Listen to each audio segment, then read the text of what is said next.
Hey guys, this is Comic Uno, and today I'm doing top 10 comic book Kickstarters live right now for July. So this is one of my favorite segments I do for the channel. I love Kickstarter. I've done Kickstarters for myself for comics, and I love spreading the word about maybe Kickstarters or comics that you do not know about. And just looking through the Kickstarters and having the opportunity to really sit down with them. Now, before I get into the top 10, I do have two mentions of Kickstarters that I couldn't put in the top 10 because they're two friends of mine and I didn't want to be biased. So first up, we have Charlie, who is the writer of The Adept, which is actually part of a new comic book company, The Immortal. And this is a Kickstarter right when it was announced. I'm like, oh my god, I am so excited for it. It's just stories that are totally up my alley. The artwork looked splendid and clean, and this book is about a young woman with a troubled past who also kind of delves into this world of martial arts. And yeah, this just looked up my alley and super excited about it. And I don't think I've been this excited for a Kickstarter comic in a really long time. So hopefully you guys could go check that one out. Now, moving on to my next friend, Daniel, who writes American Dreams, who works for Short Fuse Media. Of course, all good friends of mine, so wanted to plug this one. And it's about a 1900 superhero who gets his powers from a Thomas Edison experiment that goes wrong. Very, very cool concept, and if you're a New Yorker or you love history, this is definitely up your alley, and a new twist on the superhero tale, which Short Fuse is obviously known for doing and having a great diverse cast of characters and diverse types of superheroes. So go check out American Dreams, and those are my two honorable mentions. Now going into the top 10.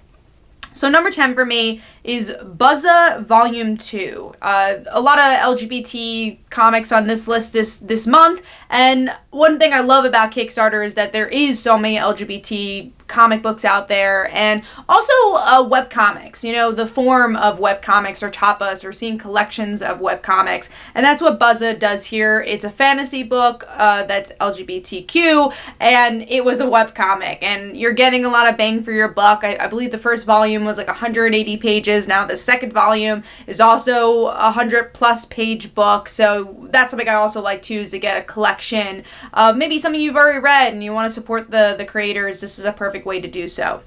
So number 9 is Persuasion Chapter 2. I haven't read the first chapter, but this one looked really cool.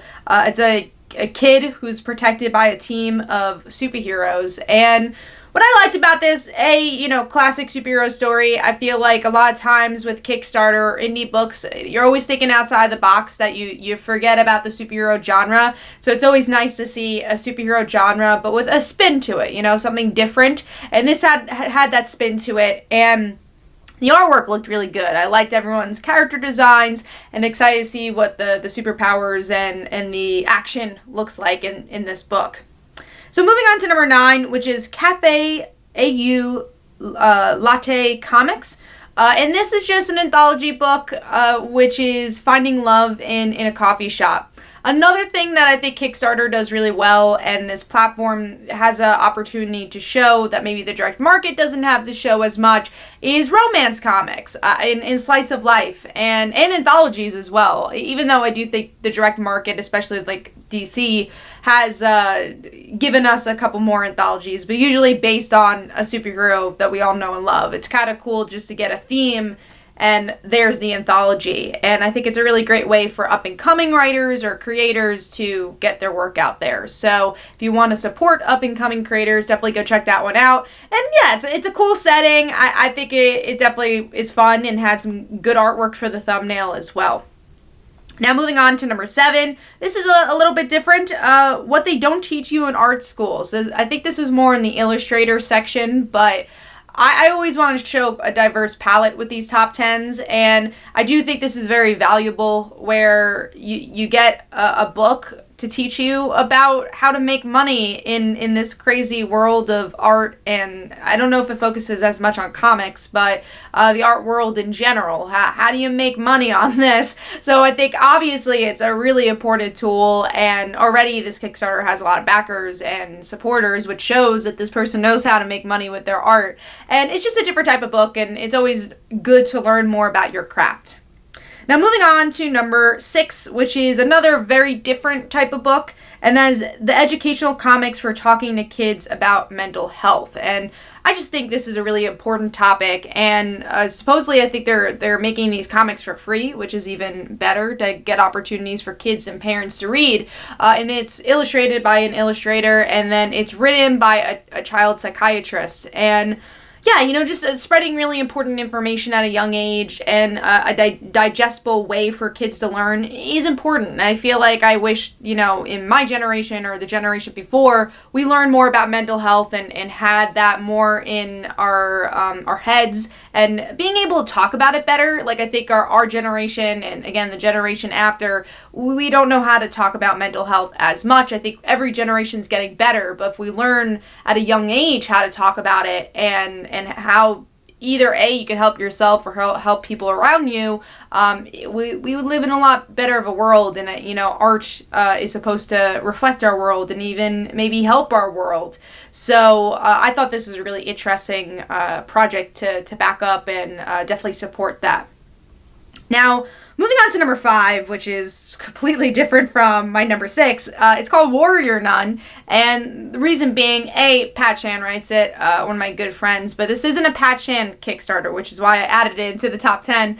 It's an Avatar Press Kickstarter, and also this is based, they just made a Netflix show, so if you just binge watch this Warrior Nun Netflix show, this is a really good opportunity to support the comics and support the source material, especially from a smaller indie company. It's not Marvel or DC, it's, Avatar Press, which are a comic company in the regular direct market, but I think it's a really great way to kind of share the love and seeing different platforms that publishers can use to spread the word about comic books.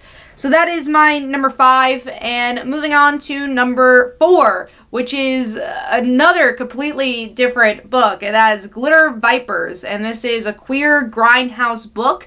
I don't know much about the Grindhouse genre, and I think that's why I was really attracted to this book, but also just like hearing the description to read it off. It's a drag queen and their LGBTQ friends fight homophobia in the streets, and I'm like, that sounds awesome. And this is written by Joe Glass, who has written queer comics before, Pride being one, and I believe that was a Comixology original, so already being published in places that aren't just Kickstarter and Indiegogo. So yeah, this just seemed up my alley and just completely different. And I always want to try something different and learn more about a genre that honestly I really don't know much about. And yeah, seemed really cool. So that's my number 3. That was my number 4. Moving on to my number 3 now, which is Duplicant. And this is a dystopian biopunk thriller. That's a lot of great genres all mixed together, and that's definitely one reason I'm like, oh, this looks interesting. But then you look at the thumbnail and then you look at the preview pages, and I was just in awe of this artwork. It 100% looks like something that came from Marvel or DC, just top-notch artwork. And also the concept was really interesting, where we get to see this dystopian world and these people get organs and being able to live longer than they would, but to do so, they're in servitude of the people who gave them organs. And then there's the black markets involved in all this. So there's a lot of interesting political aspects to it that go into, our own bodies, which is kind of cool. Biopunk. That's the best way to say it. So yeah, I thought this sounded very different and interesting, and the artwork really sold it for me. So that's number 3.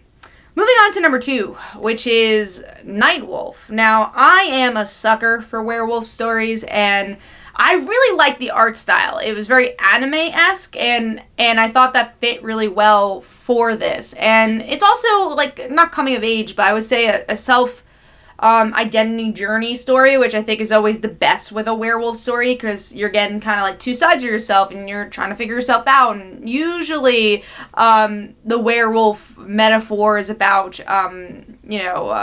teenagers dealing with hormones and all that. So it's cool to kind of see a younger man dealing with this, and I'm curious to see what the world of other werewolves look like here and what journeys they're going through. So yeah, totally already sucked into this world. I backed this one up. I backed a lot of these up actually, but yeah, this looked really up my alley, and we don't get enough werewolf stories in my opinion. Now moving on to number 1, yeah, this one I was so excited to back up, and that is Dash is a gay noir story, and I am a fan of noir. I'm a fan of detective stories and all that. So when I heard that they're kind of flipping the script on this heavy masculine story and doing just a whole different lens for it, I was totally on board.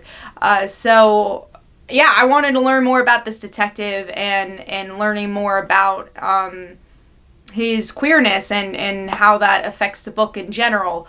So yeah, it just seemed like a really cool book, and artwork looked good for it as well. And it's a part of, I would say it's a character we really definitely do not get in this genre very much, because it's a very old school genre. So it's nice to see this in a modern lens and a new lens and an important lens, of course. So that is my number 1 pick. But let me know in the comments below if you're gonna back up any of these projects. If you have any other suggestions for Kickstarters. I do this once a month, so I try to spread the word for as many Kickstarters as possible. And usually most Kickstarters run for like 20 to 30 days, so it gives the opportunity to get a fresh lot of Kickstarters.